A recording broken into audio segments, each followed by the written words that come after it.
Hey there! In this video, I will show you exactly how to get tokens in Monopoly Go.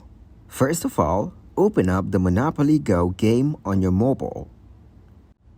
Once you get into the game, tap to collect your daily treats. And then, from your home interface, tap on Album from the bottom bar. Now all you have to do is complete your album to win tokens, dice, and many more exciting gifts. If you complete the album, you will win this hammer token. So to get tokens, you have to complete the albums. After that, get back to the home page and tap on Menu from the right corner. Then go to Daily Treats and you have to reach on Day 7 reward.